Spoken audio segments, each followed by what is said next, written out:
All right. Good morning. How are you guys today? Good.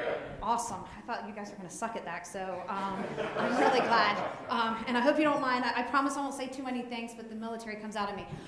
Okay, so today we're going to have a little bit of fun, and I want to kind of dig into a little bit of the details. I heard a little bit of what you guys went through yesterday. You went through a whole lot of strategic, high-level AI type of things. I want to bring it down a level today. I want to bring something to you that you can walk away with and use tomorrow. I'm going to bring you about probably a couple of dozen different ideas and topics. Some of them are going to make a whole lot of sense, and some of them are just, you're not right there, maybe you've passed it or whatever. So my understanding is the book that she mentioned, Go Beyond the Job Description, you're going to get a copy of that today at some point. So if you want to take notes, feel free. I've given the slides to Matt, so you can have these, but we can talk a little bit about that later. My question to you guys is this. How many of you have dealt with a challenge or some sort of problem in the last 6 months to a year that's dealt with some sort of change in your organization? Okay, yes. So maybe it was an individual, maybe it was a team, or maybe it was an organization. Think about what those are, and if you want to write them down, some of you may have more than 1, 5, 10, write those down, because we're going to talk about those, and we're going to talk about ways to look through that. But I got to tell you my story first, and you've already seen this picture. Any idea what that is? Okay. We have a very knowledgeable crowd here.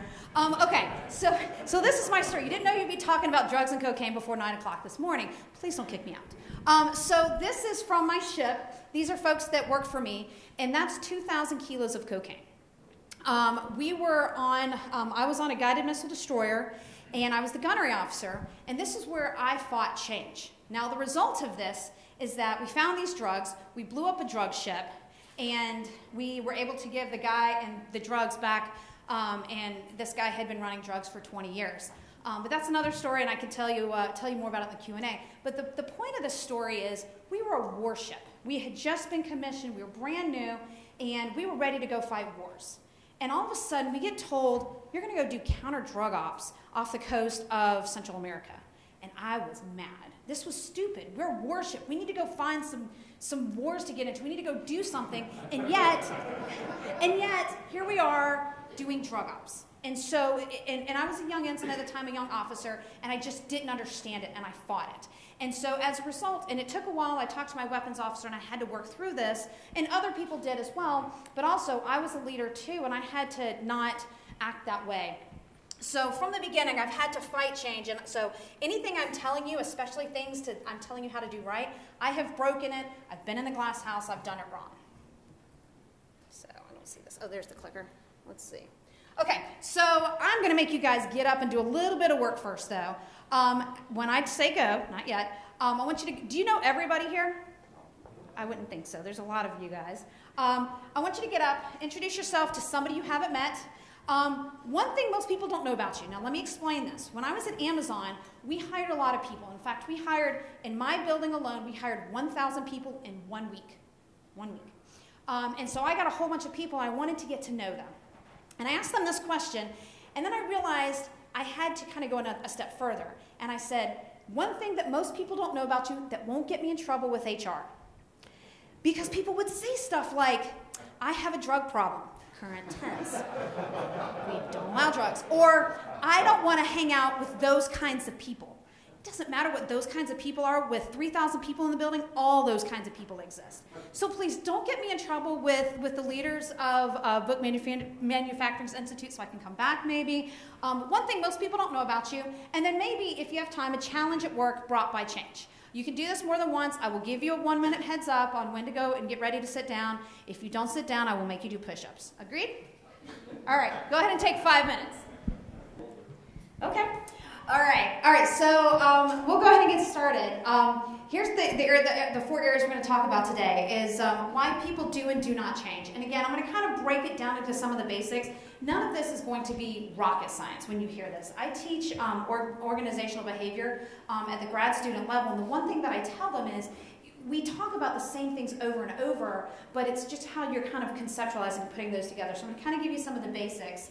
and then methods of change, how people change in the 3 different groups, and maybe a different way for you to kind of look at it and compartmentalize it so you can kind of figure out a way that you can do it, and how to implement some of this without, what I say, blowing up the ship. How do you try some of these things? And then finally, some of the motivation techniques, some of the things that I've done a lot of research in, and again, broken myself to do this. And a lot of this is in the book as well, but we're going to go through and do the high-level piece of that. All right, so what do you think? Why don't people change? Fear. Fear? Yep. Fear of what?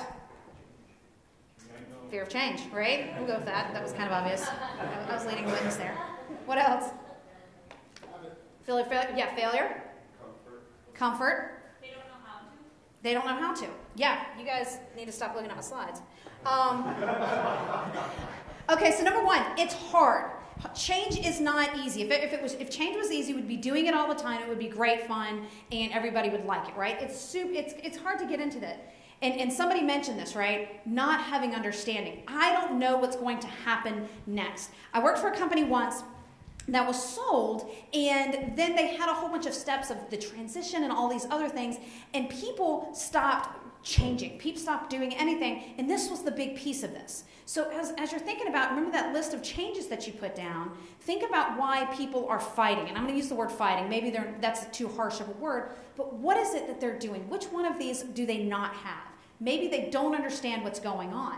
And consequently, when we talk about junior leaders, junior managers, this is one of the things they fight back is, nobody tells me what I'm doing. You put me in this position, but you don't give me a chance to figure out what I'm doing or understand. Analysis paralysis. Anybody ever have this? Too much information. So it's almost the opposite. I understand almost to the nth degree. So for those of you that are numbers people out there, I have 15 different choices, right? Have you ever heard about the research that if you went to like a farmer's market and they had jellies out to sell, like grape jelly, what would be easier for you to pick if there were 3 jellies or 15? 3. Why? Too many choices. I can't do this. I can't do it. I know I need to change. I know I need to do something. The gentleman over here mentioned the fact that I want somebody to come out and tell me what's the best software, the best package for me to do. If you have 15 or 20 different packages, that's really hard, right? It's hard for you to make a decision when you have those types of things. Fear of the unknown, creatures of habit. This is one that I think that this was mentioned here. I just want to do the same thing over and over again. I worked with a woman who had been in her same job for 10 years. Nobody had ever made her change. Nobody ever made her do anything. And she was so afraid that she held on to the day they fired her. And it was just because she had kind of gotten to the point where she thought knowledge was power. She'd never admit it. But she was so much, she wanted to be that important that she refused to change. And at the end, they eliminated her position. And institutionalization. Anybody remember this movie? Shawshank Redemption. Do you remember the elderly gentleman? He was in jail for probably 30 or 40 years. And then he left. They gave him a job at a grocery store bagging groceries. Do you remember what happened to him? Because why? He killed himself, but why? Because he couldn't handle being on the outside. He couldn't handle, he had been institutionalized. And I use this as an extreme example, but I see this all the time. I have I left the military after 5 years active duty, but I have a number of my friends now who are about to hit their 20, 25-year mark, and they're afraid of the corporate world. They're afraid of what you're doing now because they have no idea. I see a lot of people that have been in their jobs for 5, 10, 15 years, and they're afraid of what's left. Even though they will complain about it all the time, they're institutionalized. They've been around for a long time. And I think that this is, one of the challenges that we have in this industry is the fact that, we've been doing this a really, really long time, and we've got to change, and that's not easy. So how are we going to do it to get past that institutionalization? This is hard. So I want to add a couple of other things. So that's kind of high level. This is why people don't change in general. But let me kind of dig down into a little bit of the business reasons. Lack of initiative. I don't want to do it because I just don't want to. I went to work for a company once, and they had about 2,000 people in their corporate headquarters. Within a couple of weeks, I realized they could get rid of 20% of their people and still get the job done. Why?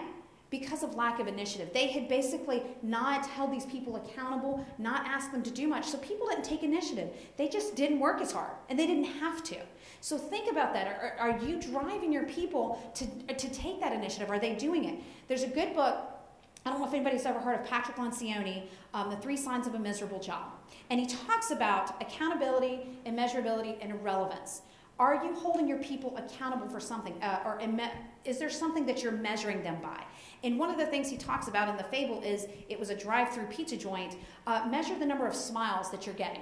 It doesn't have to be some quantifiable hard dollar number, but it needs to be something that each person knows when they go home, I move the needle X. Some places it's a lot harder than others to see that, but that's a really, really focused one. Changing priorities. Anybody ever experienced this? I go to work one day and my priority is this, and then I come home and it's something else. I used to work for a CEO that I called it the flavor of the quarter, what was his favorite thing to do. But I don't want to change anymore because you just keep changing it every single time. Maybe it's part of the culture, maybe it's not. But that's something to think about, why people are pushing back on you. And again, I keep thinking about, look at that list of changes that you said you're having challenges. You want to understand their perspective. Loss of funding.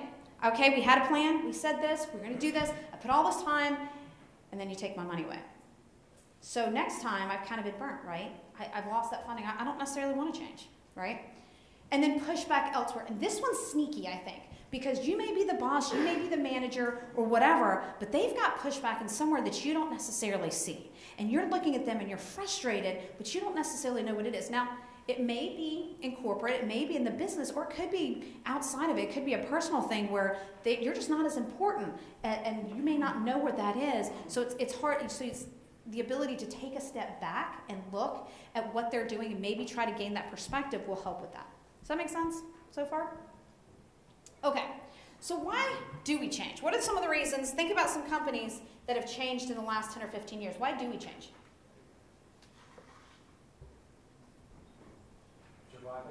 Survival, yep, absolutely. In fact, I think that's, transform and survive. So if you don't transform, if you don't change who you are, think about Apple. Think about Apple 20 years ago, right? They were on the verge of extinction, or they just weren't doing very well. We kind of forgot about them. And then Steve Jobs came back and they transformed. They became this completely other company. And many people don't even remember Apple not being a very strong type of person. GE, they have changed and they continue to change. Although they're one of the largest companies, they still know that they have to continue changing and doing what they're supposed to do. To move forward, a lot of the retail companies struggled with this. Everybody's always going to want big box. Everybody's going to always want to go to the stores. I saw a retail company that as late as 2008, a large big box, that their website presence or their online presence was nothing more than a wedding registry, as late as 2008. They almost went under. But think about that. Think about JCPenney when they changed they changed and they weren't paying attention, but they've got to move forward. You've got to recognize what's going on. Or you can be left behind. So if you recognize this, then you see, anybody remember Blockbuster? On Friday nights, yeah, it was totally the thing. Or Circuit City or Toys R Us, right? They didn't catch up with the times. And so, and I think that's one of those challenges that we have right now, because this is a very real thing, and this is where I bring it to front and center. One of the other books I'd recommend, I read a lot, is called The Great Game of Business. If you have people that don't understand your industry, people that work for you, and they could be making $10 an hour, they're just moving papers around, at Amazon, putting books on a shelf. How much do they understand about the business? In the book, The Great Game of Business, it was a manufacturing. Has anybody ever heard of that, by the way? Okay, good. I can't make it up then. Okay, so you understand what I'm saying. Some of the stuff I'll make up, but yeah, so what they do is they come out and they say, hey, look, every single person in this facility is going to understand ROI. They're going to understand if you take your time doing this and this, you're costing the company money. And they do some employee plans and things like that to get them ingratiated in it. But the bottom line was they said, I want you to understand what's going on. So these other ones, the executive team saw what was going on, but those that were on the lower levels didn't. So is there a chance for you to educate the people that are at the lowest level to understand what they're doing and what their impact on the industry is, and do they have the ability to have an idea and change it? All right, so what is a change and intervention? 3 types of interventions. Now, what I call an intervention, it's this is the fancy term, the organizational development term. An intervention is something that you're going to implement a change or a process with the respect of making it better, making something, an event or a series of events to change what somebody's doing. You want to influence that type of thing. And there's 3 types of interventions. You've been part of all 3. So what I want to do is put words to what you already know and kind of dig into those different types and think what you're going to do. So those list of changes that you've done already, I want you to put which one they are, and I'll give you a couple of minutes to kind of think through with them. So the first one is an individual change. So this is me and you talking. You work for me. I want to change what you're trying to do. And actually, I'm going to go ahead and give you the whole list. So when you're doing a review, if you're trying to coach someone, I want to help you improve your communication skills. I want to help make you better in this area. When you're trying to develop somebody and you give them one-on-ones, how often do you guys do one-on-ones with your people? Sir? Once? Once a week? Okay, that's great. Anybody else do it that often? Okay, handful of folks. Anybody else do a little bit less than that? Larger groups?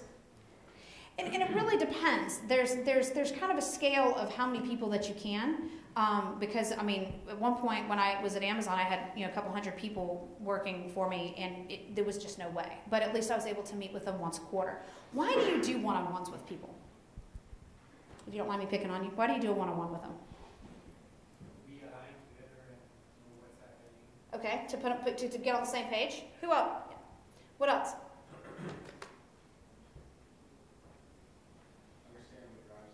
Understand what drives them. So see what motivates them. Do you ever talk about their problems? Okay. Why do you do that?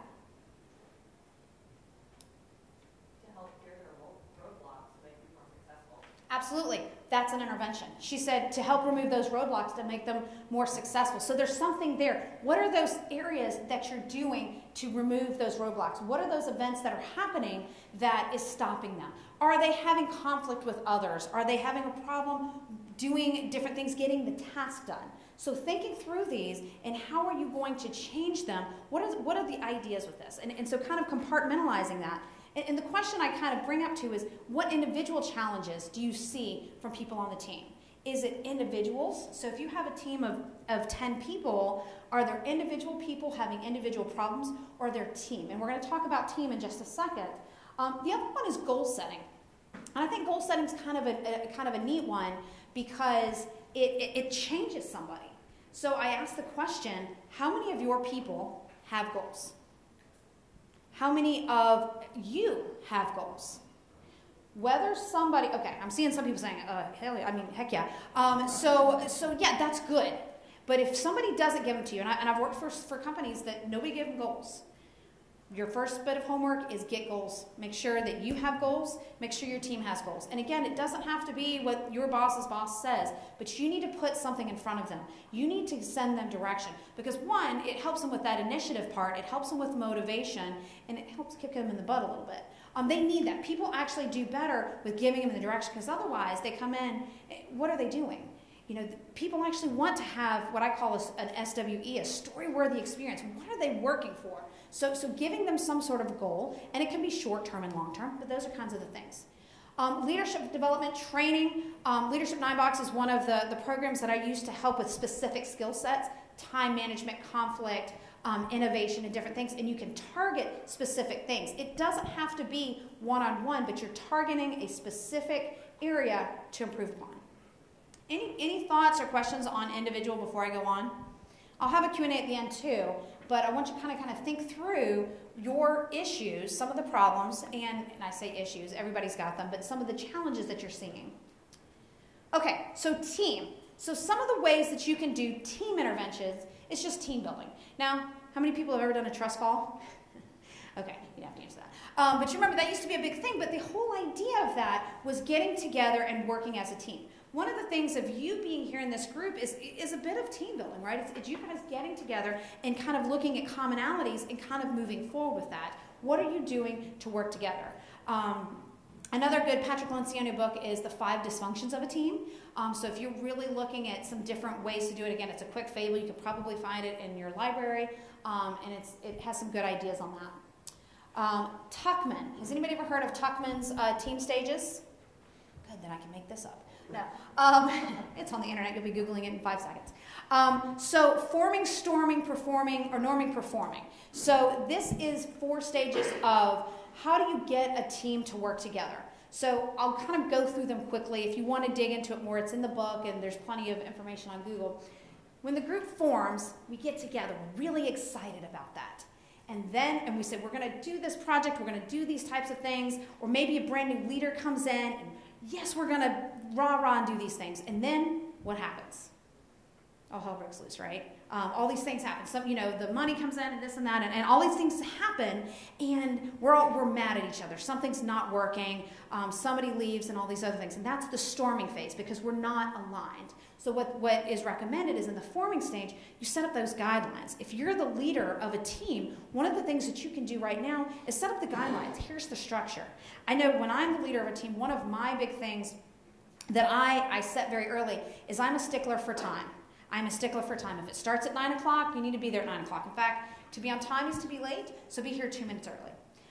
And so my team knows it. They know that's one of my guidelines, and I'll tell them, it's fine, things happen, you can be late, but you better come in. And it doesn't matter whether you're senior or junior, that's a respectful thing. But it'll anger me if people come in and they don't have that respect. What are those things that you need for your team? What are those things that your people need? So form the team and put those pieces together. Norming, that's when you set everything right and you start getting stuff done. You start moving through the pieces and then you perform, and that's where you want to be. You want to get your team there. So I'm going to ask you, in the teams that you're in, which level are you at? What level are you at, and can you get them to the next level?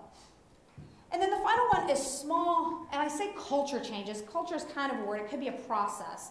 And I use this example of process improvement programs. So Amazon bit the bullet on process improvement and Kaizens about a decade ago, and they brought in some Shingi Kaizens from Japan, and it was a huge culture change. But within our organization, I also looked at this as a team intervention. We had to buy in on it. My team had to buy in on it because we used to come in and say, okay, I'm going to go fix this process. Look, it's beautiful, and then we'd leave. And then 2 weeks later, we'd go right back to where it started. Anybody ever see that, where they get that change going? And, yeah, right? And it's just frustrating. So changing your team and changing your culture. I once worked with a company that the CEO brought me in to work with the middle managers because the middle managers were all jacked up. And come to find out, actually, it was the executive team, and I could find that out really easy, but the executive team, the leadership couldn't understand that. So I worked with the mid-level managers, and it was very some political tricky grounds, but to help them work on their teams, their small-scale team interventions to get their teams up and motivated, and I found ways for the mid-level managers to work through that. How can you get around what the CEO says he wants when he wants something else? And he does those types of things. So the question is, what team challenges do you see in your team or department? What is it? Now, again, we've talked about the individual, and we've talked about the team. So is it that the team is pushing back, or that the individuals are? And I'm hoping that a couple of you may have a couple of interventions or some thoughts that you'll share at the end, and we can kind of talk through some of these.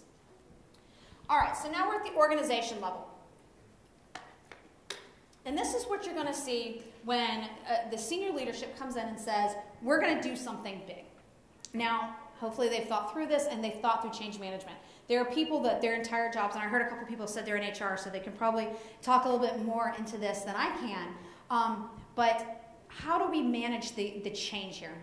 So for example, I worked for a company that we found out that we were getting bought by private equity from social media. We found out not because they had waited so long for the executive VPs found out, the SVPs, and when it got to the VPs, it leaked. And so there was a couple thousand, actually thousands of us, that found out through social media that we were getting purchased. So they did a lot of damage control, and I'll tell you, this is one way not to do it. The next day, the CEO and the private equity president came in and said, there'll be no changes. We're going to keep everything exactly the way it was. Yeah, tell me the last time you've seen any private equity buy anybody or any M&A where they're not going to change something. And it ended up being faring very poorly. So if you want to hear how not to do change, you just let me know. I can give you plenty of examples. But a good example is you're going to change something major in your organization. You're going to change a product line. Actually, it's right there. You're going to change what you do. You're going to change your focus. You're going to get a new medical insurance. You've got to think through those pieces. You've got to think through it, and it's not the end of the world. What you're going to want to do is you're going to want to get champions for this. You're going to want to make sure that you've talked to people, and we'll talk a bit about how those types of things work, but you've got to recognize that, remember those reasons why people don't change. They don't understand, they don't know, they're afraid. That's what they're going to have to do. So you need to calm their fears, allay their fears, and say, hey, this is what we're going to do, and this is why we're going to do it, and your peers are good with this. And maybe you have some of your peers do those type of things. So think about those organizational challenges that you've seen in your industry. You guys are all here from the same industry. This is a great way. Hey, we're about to change X. Who else has done that? Who else has gone through that? And what are some of the pitfalls? I think that this is one of the harder ones because you can't please everybody. But you can at least go through and educate them. And a lot of executives, when I talk to them, I'm afraid of giving you too much information. I'm afraid of telling them because they might push back. Problem with that is they're going to push back anyway. They're just not going to do it to your face. They're going to undermine you. So the more that you can just be out there and be in the open, mea culpa, this is what we're going to do, or here's why we're going to do it. In the case of Great Game of Business, they basically opened the books and said, if we don't work together, none of us are going to have jobs. And they were in dire straits, and they were very open and honest. And even after the fact, when they became successful, they still opened the books, and they call it open book management, and they said, we're going to do this, and this is how it works. All right, so let's talk about a little bit about how to do this. All right, making an impact. So what do you think are some of the ways that you can make the impact? How have you been able to make change successful? A couple of ideas? Communicate, absolutely. Be clear with your message. If the why is big enough. If the why? If the why is big enough, change is much easier. So if people understand, hey, we're going to do it because of this, and they get it, and they buy into it. So there's a whole chapter in the book, I think it's chapter 1, it talks about buy-in. And it talks about it at different levels because, to your point, there is buy-in at the senior level, the mid-level, buy-in above, buy-in below, and that's harder, I think. So yeah, absolutely. What other ways can you make a change or make the impact?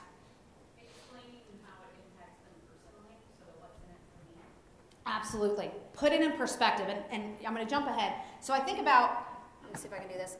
Think about yourself as a triangle, and the base of the triangle faces you. Nobody cares about you any more than you do. Nobody does. And that's right. That's how it's going to be. And so the next level away from your triangle, close family and friends. Now, they care about you a lot, and some of them might jump in front of a train for you, but they don't care about you as much as you do. You're the one that's in your body. And it goes further and further away. So to her point, you've got to put it in terms of them. And one of the things that hit me about this triangle mentality is, I've already made a couple of mistakes today, but you guys probably, well, maybe you recognized it, maybe you guys, but in the general sense, you're probably not going to remember it in an hour or two. Now that I've told you, you're going to be, analyzing me.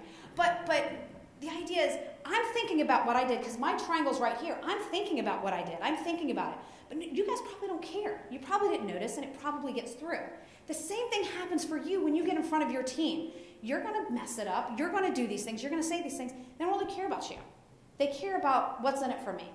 So put that in perspective. When you're getting ready to do that message, they don't care about you nearly as much as you think. And I'm not trying to be negative. I actually think this is a really positive message, because if you're not as important, then you've got to focus on them, and the more you can do it. Great one. Anything else? See how many of them you had. Okay, so I say put yourself in your customer's shoes. Who is your customer? Who's your customer? Is it the one that's paying the bills in this respect? It's your team. Thank you. It was leading the witness. No, it was great. Somebody give him some candy. So yeah, put yourself in your customer's shoes. And the idea of this, to me, is your customer is whoever's downstream from you. So if you're in a process, I used to work in customer returns at Amazon. I never messed with a customer. Very rarely did I ever. But vendor returns was my downstream customer, and I had to take care of them. Or my employees. I was trying to take care of them. And so change your mindset from, I'm going to take care of the customer out there, to the customer that's in there. They're the ones that need you. If you're in finance or accounting and you deal with month end, then who's your customer? It's the one that needs to sign off on those accounts. It's the one who needs the signature. If you're making them wait, then you're not taking care of your customer. So when you're thinking about change, it goes back to the what's in it for me, but it's what is it that they really want. Now sometimes, and I'll get a little bit off on this, you don't give them what they want. Anybody have kids? Yes. Okay. All right, so I'm going to go off on a little bit. Let's see what we're doing on time. Oh, we're good. Okay, dogs, kids, and employees. What do they have in common? They count on you. I didn't hear some over here. They all need attention. They need, I'm sorry? Attention. Attention. Yep, they need attention. What else? They need to be fed. Need treats, water. Need to go to the bathroom. They cost you money. They give you gray hair. But they all need you to be consistent. They all need you to do what you say what you're going to do. And I normally talk about my son who plays with trains, and I can go tell him, clean up your trains before dinner or no trains after, right? And if I let him play with trains after, what happens? He now knows that he's just gotten away with it, right? The same things happen with pets. The same things happen with employees. And I can hear people saying, oh my gosh, you just compared my employees to my dog. Not exactly, but yeah. I mean, it's the same thing. You have to be consistent with this message. So sometimes when you're putting yourself in your employee's shoes, you may not be able to give them what they want. You may not be able to let them transfer over. But if you don't, you communicate and you let them know why. And again, this all ties in with that change management piece, because the more that they're changing, the more that you're explaining yourself and helping them through it, they're going to understand and respect that. What problems exist? So what are those things? Why are they fighting you? What are those things? What are those things that you may not know about? It sounds like a great idea in your head, and I'm very much guilty of this. I find this great new thing, it answers all these problems, and I'm ready to go. And if I don't ask somebody what other problems exist, I might have missed a completely other piece of that. Or find a better way and brainstorm it. And this is one of the things I do with groups that are lacking initiative, or they just kind of stuck. They don't know where to go forward. Is I do one of the first steps, what I call Kaizen Step 1, which is bring them in a room like this and have them blow up brainstorm and put ideas together. And what I love about it is I get people from different groups together, and somebody over here says, well, I have this problem, and somebody over here says, well, this is an easy solution. Let's fix it. I did this once there was an HR and a finance person or an IT person, and the HR person says, every 15 minutes, I have to hit a switch to turn this computer on so it does something. And the IT's person like, well, we can just do this. They'd been doing that for 2 years.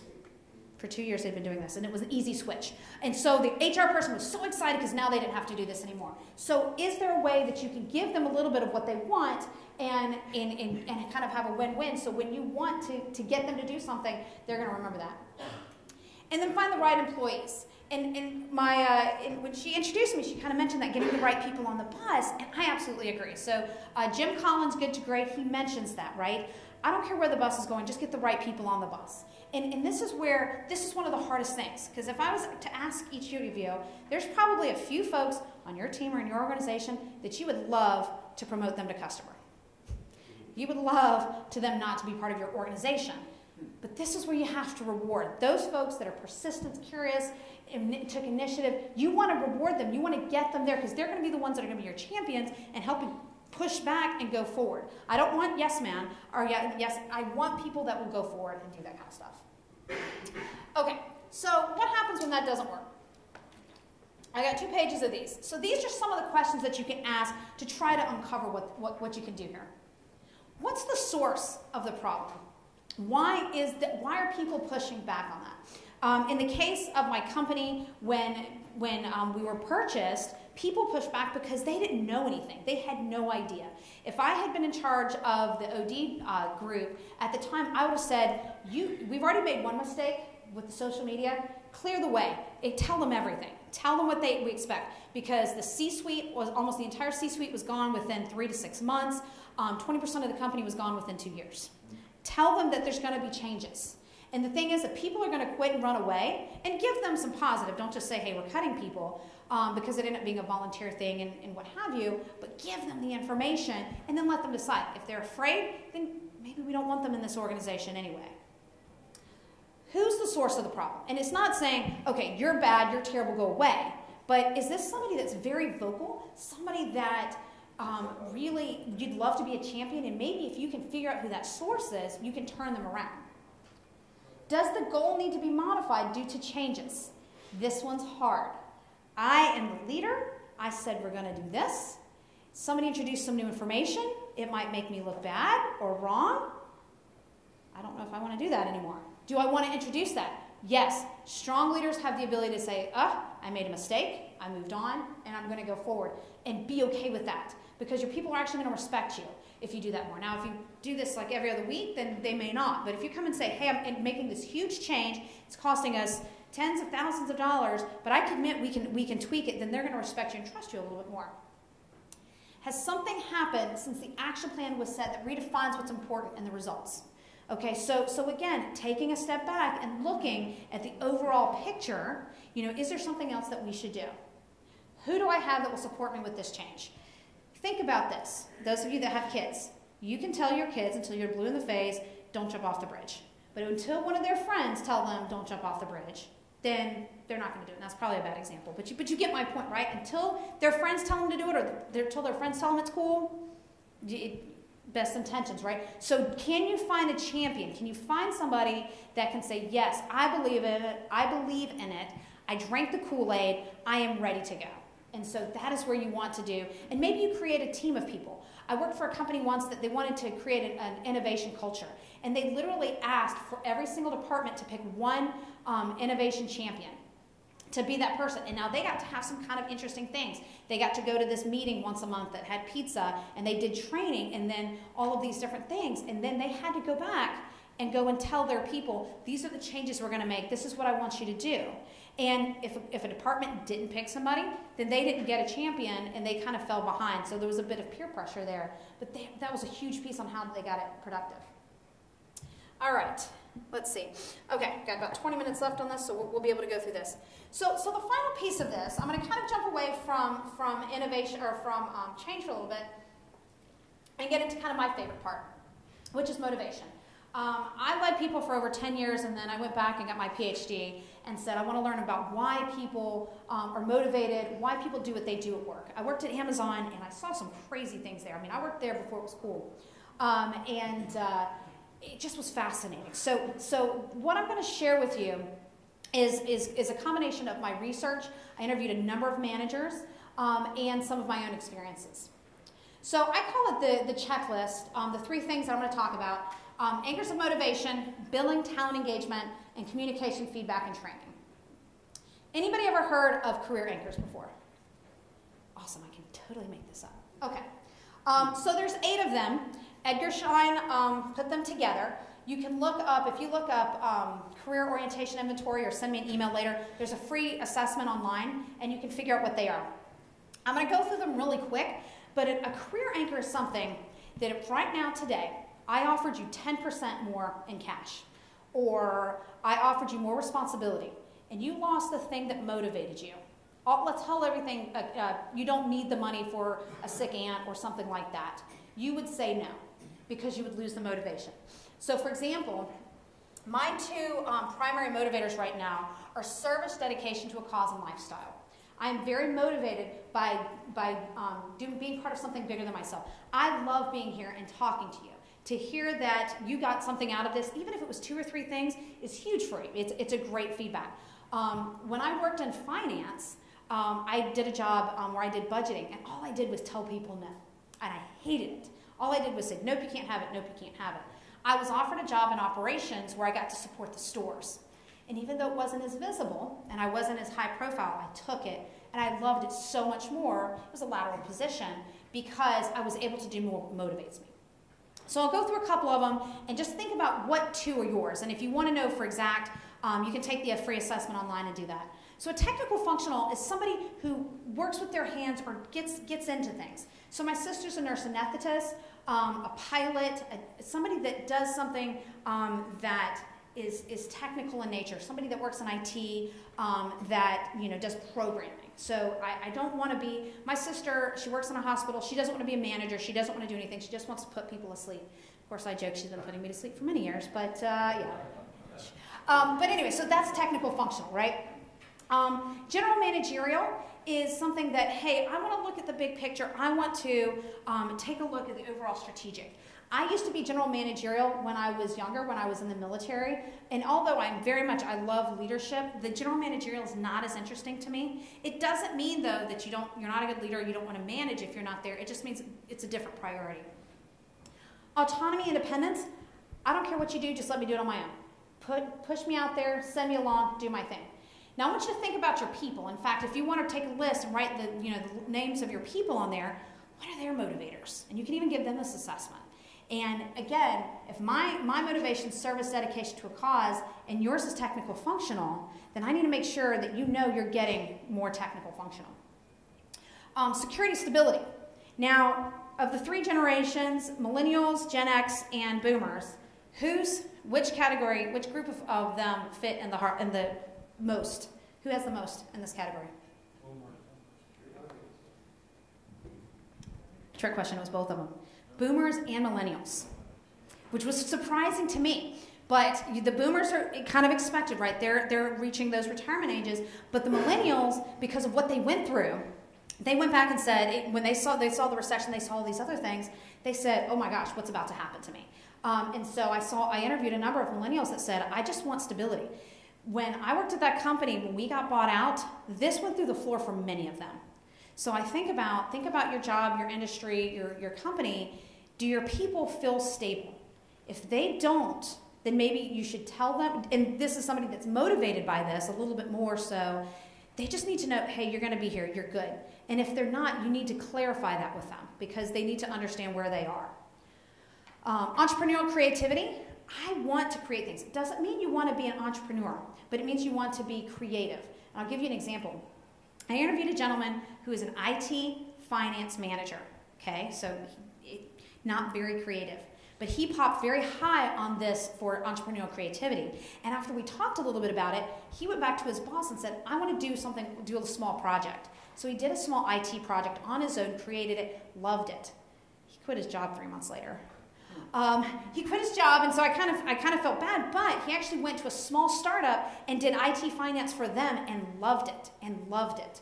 So I'm not saying that if you do this, people are going to quit on you. I promise they won't unless you give them some of this, but definitely his company did not. So he was creative. He wanted to have something. So if you have somebody that gets into this one, this is great.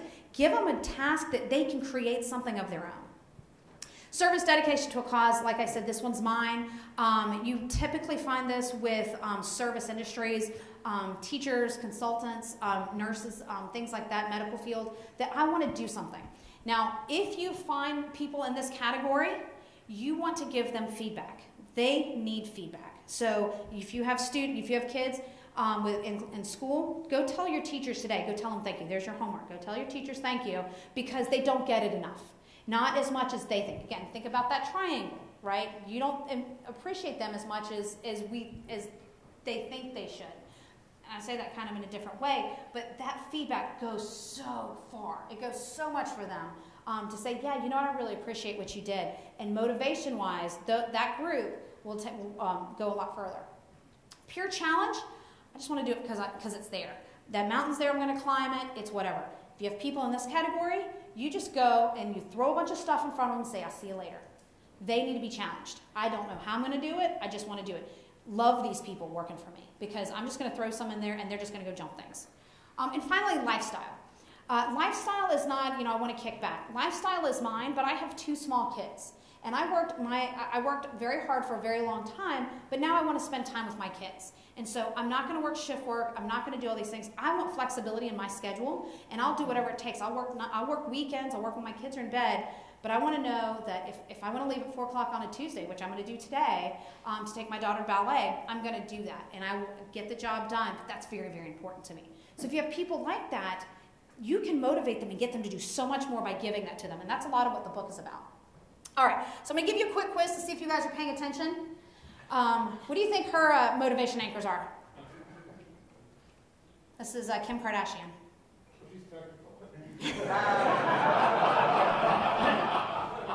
Absolutely. Do not say what you think she's technical in. Lifestyle, yeah? Maybe entrepreneurial creativity for being nice? All right, let's go to another one. Let's go to Oprah Winfrey. What do you think she is? Service, absolutely. Anything else?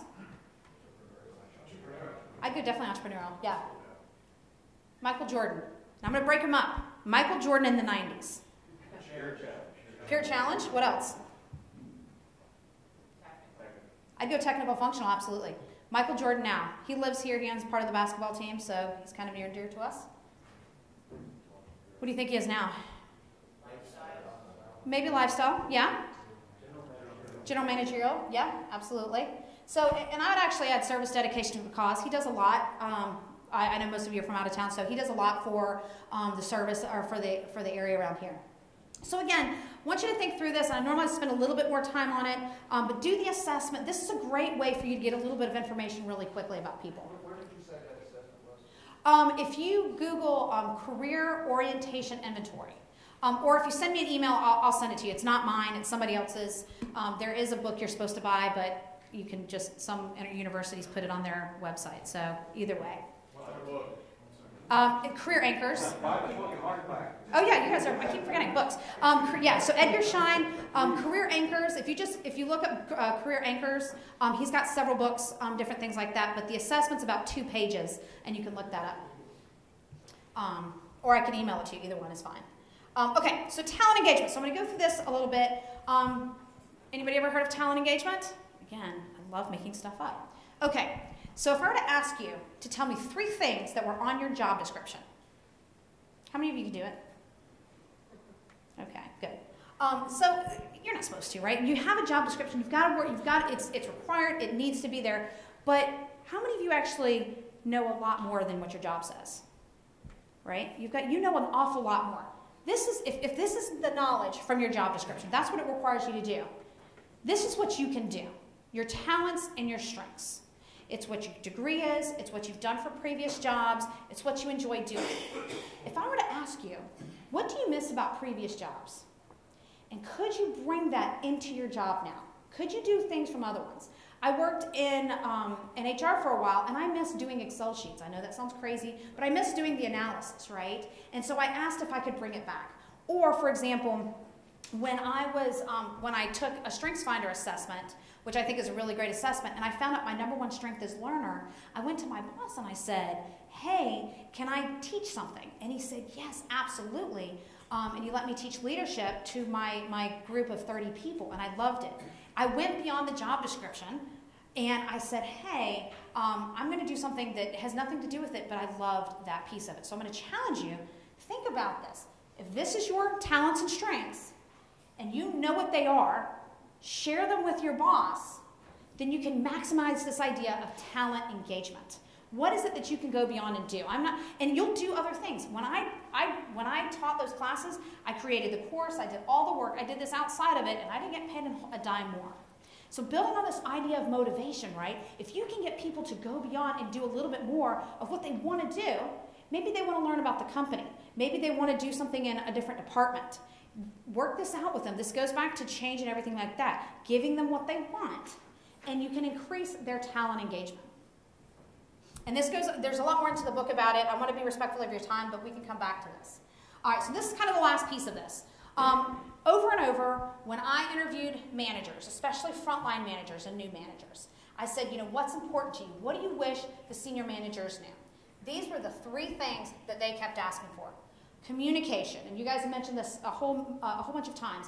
Trust us. You put me in this manager position. You told me what to do, and yet you don't let me do anything. Let me make my own mistakes. That is hard for those of us that want to keep the control. I know I can do it faster. I know I can do it better. My daughter was putting her clothes away last night, and it was like watching paint dry, because I'm thinking, I could do this in about 2 minutes, and she's just one thing at a time. But she had to learn. She had to figure out where everything was. And the same thing, again, dogs, kids, and employees, right? You're seeing all these things that come back and forth. You've got to let them make their mistakes. So with communication, you've got to let them do those things. Feedback. Tell us what we're doing wrong and tell us what we're doing right. Okay? This is one of the things I actually admire millennials for, is that they crave feedback. They love it. Stereotypically, and the other two generations of us, we can learn from this. So give that feedback and give it real time. When I was at Amazon, I was a controller at one point, and I worked for a GM, and he'd get in front of 1,000 people and give kind of an all hands, and he'd immediately go to my office afterwards and say, what did I do right? What did I do wrong? Not that he wanted a pat on the back, but he wanted to go when it was fresh. Again, using another dog comparison, if you catch the dog and you're trying to potty train them, when do you bring their nose into it, right? You don't wait 2 hours, you do it immediately, or they've forgotten it. So the idea is do it when it's fresh. Do it when as much as you can. Do that and give them that information, and they crave it. Now, some of them aren't going to like it, because you're not going to be you're not going to tell them, you're great all the time. And we can talk about different feedback techniques that work for different people, but the biggest thing is giving them that feedback. And I actually write a chapter talking about feedback is the best form of flattery. Even if somebody's telling you you're a terrible person, or that presentation was, that didn't work, if you can get the good part about it, hey, you talked too fast, or you did this, or you did that, that's what I'm going to take away, so next time I can do better. And finally, training. Can you give us an example? And the thing is, you guys are some pretty smart people. You're not here if you weren't smart and somebody didn't think it was worth it to invest you to come here. So you probably underestimate what you can do for your people. When again, using Amazon as a story, I was an operations manager, which is 2 or 3 levels below the general manager at the time. And my GM would once a quarter come and spend 30 minutes with me and walk my floor. That's all he would do. And I gained so much knowledge just by walking with him. I mean, he didn't do anything other than walk around and just say, hey, did you think about this? Did you think about that? And, it was amazing. What knowledge do you have that you're taking for granted that you have no idea about? All right, so wrap up. Where to go from here? I wish I could take you there, but since I can't, I've given you a lot of things, a lot of ideas. I hope you've taken 2 or 3 of them. Do something about it. You guys are going to hear a lot of presentations, a lot of things. I want you to pick 2 or 3 and do something. Send an email, make a plan, put it together however way you do it. If you procrastinate, don't, because I'm very important. No. And do this kind of thing. But you are very important. And, all joking aside, plan something and get it done. Write it down, put yourself a to-do list, and get these done, because it's going to benefit you. It's going to benefit your team. That's all I have. I will stop here, and it looks like we have a few minutes for questions. Any questions? There's my email at the bottom if there's anything I've gone too fast about.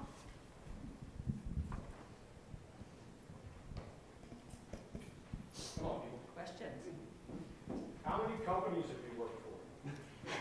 Well, all of them. No, well, I've worked for probably 3 or 4 on my own, and then I've consulted for a few dozen.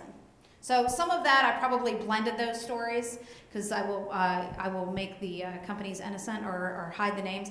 The first section of each chapter of the book is a fable, and they're all based on true stories, but I will never tell you because some of them aren't so nice, but they're true. So, yeah. I think it's great to learn from bad leaders just as well as good leaders. So I've had a lot of material.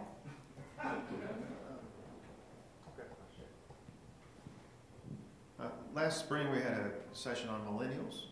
And do you ever distinguish between leadership styles with different generation type classes? I mean, what's your thoughts on that? So I actually do. I have a presentation on generations, and when I meet with them, I break them into 3 groups. I put the millennials here, the boomers here, and the Xers there.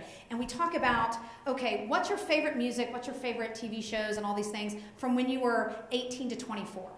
And then what do you think about the people senior to you, and what do you think about the people junior to you?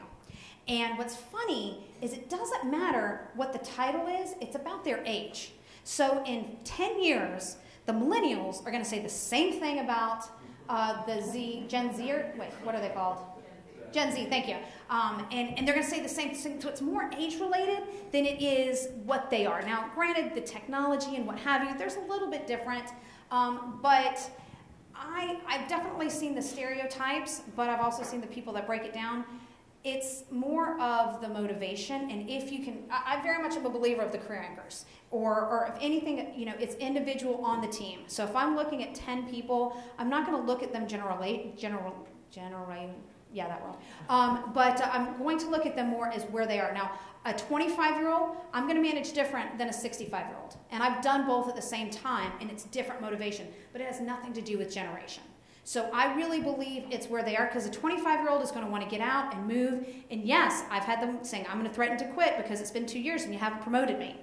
But that's not, to me, I don't think that's about a generation. I think that's more about where they are in their life, if that makes sense. Does that help? Oh, yeah. Sir? I just wanted to mention, I reviewed your book and also manufactured at my facility. Well, thank you very much. This is my very first book, so I'm very proud of it, so thank you. We send you the files on our desktops. Oh, good. Did we find the book before? It's still on its way. It's still on its way. UPS says within the next half hour. Okay. Well, I'll stay for a few minutes and we'll see what happens. So thank you for that, sir. Any other questions? Good enough for a couple more? Yes, ma'am. You said you're a reader, so favorite recommended book? Oh my goodness. For fun? It's a good one, right? Or for fun or for, So both. oh my goodness, I'm kind of embarrassed to tell you my fun ones, so, but all right, I'll tell you this really quick. When I was on the ship, you work all the time. Any military, any former military? Thank you for your service. But for me, I needed a form of escape. And so what I did is when I started reading the Harry Potter books, and I loved it. I'd go sit, on our ship, we had racks, and I was on the bottom of 3 racks. And it was just, I had literally kind of like a coffin, and that was my only space on my ship that was mine. And so I started reading those for my escape. So I have to admit, I read the Twilight books and all of those types of things because I love anything that's not relevant, that's not day-to-day and what have you. So if it's a teen novel that has that kind of stuff, and I'd probably recommend it, so I can tell you some other ones. But right now, as far as on the nonfiction side, I'm still a reservist, and I teach leadership to reservists. I'm actually going to Newport this weekend to teach up there, and Turn the Ship Around by Marquet. Marquet. He was a submarine captain, and he talks about, and actually it would be a good recommendation for this group, talking about change, because he talks about making, instead of a leader-follower model, he talks about leader-leader. And I think it's a really great kind of things. I'm actually listening to it on audiobook, but just these little kind of stories of how do you change. The submarine, the sailors were suffering, and how he kind of turned it around and changed that mindset. So, yes, I love teen novels. I admit it. Anybody else? Well, I'll stick around for a few minutes if you have any other questions that you do. I thank you so much for you guys letting me be here, and have a great rest of your day.